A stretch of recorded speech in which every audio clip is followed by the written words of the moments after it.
માટે તો હું અખરાઈને બસ માટે તમે વીએમ રાજપૂતનો મળે વીએમ રાજપૂત લોકો કીધું કે પૈસા મેળવી મારી જોડે વાત કરો મારે થઈ બસ માટે તો પેમેન્ટ વાળા માટે હજુ મારી પાસે આવ્યું જ નથી એ તમારા સાહેબ એમને એના ડિપાર્ટમેન્ટના છે. વીએમ રાજપૂત એવું કીધું કે સંતોષ તિવારી સાથે મારી વાત થઈ ગઈ તમે વાત કરી લો પેમેન્ટનું મને આપી દેવાનું છે.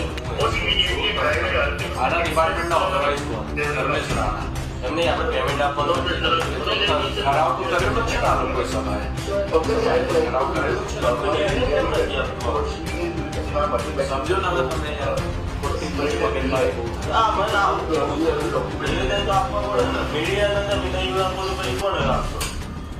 યારોને તમે કહો અને અને એક કામ કરો તમે ડીઆરઓને ફોન લગાવો કે ભાઈ આ નિવેદન લેવાય છે તમે નિવેદન આપી દો કે અમારે નિવેદન આપવું નથી.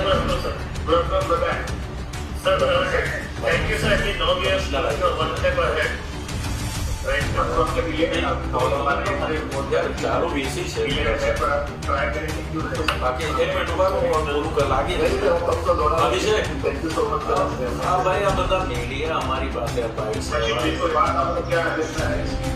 ભાઈ હું નવરો નથી યાર અમે બી બહાર હોઈએ તો ઘરે ઉઠાવતા હોઈએ છે તો કર દો ને તમે યાર અહીં બધા અમને મગજમારી કરે છે પછી સાહેબ અમને બોલે છે હા વાત કરો કે આટલું બધું સસ્તું પડ્યું છે 5 રૂપિયા મિનિમમ છે એટલું ક્યાંય ગુજરાતમાં તો નથી જોયું પણ ઇન્ડિયામાં નહીં હોય પણ 5 રૂપિયા ક્યાંય ભાડું જ નથી. આપણે મિનિમમ ભાડું 5 રૂપિયા છે ઓછામાં ઓછું.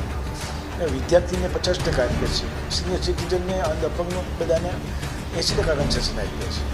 એટલી સસ્તી ભાડું આપીએ તો પણ આવું થાય છે એટલે અમારે કંઈ પોસાય એવું નથી ને. વિદ્યાર્થીને બધા આ અમારા પેસેન્જરો જે છે એને જાણ કરવા માટે અમે ગુજરાત કરીએ છીએ. સ્માર્ટ સિટી તો કારનું બંધ થઈ ગયું છે, આ વગર પોકટનું ચલાવી રહ્યા છે. સ્માર્ટ સિટી તો બંધ કરી દીધું. તમને કેન્દ્ર સરકારમાંથી પૈસા આપે છે નથી આપતા તો પ્રોજેક્ટ બંધ થઈ ગયું છે. 3 વર્ષનું હતું બધું બહાર કોર્પોરેશનમાં મૂકીને જતા એ લોકો. ના સ્માર્ટ સિટી બની ના કોર્પોરેશનને કોઈ ફાયદો થયો. ફાઈ ગયા કોણ? ભ્રષ્ટાચારીઓ.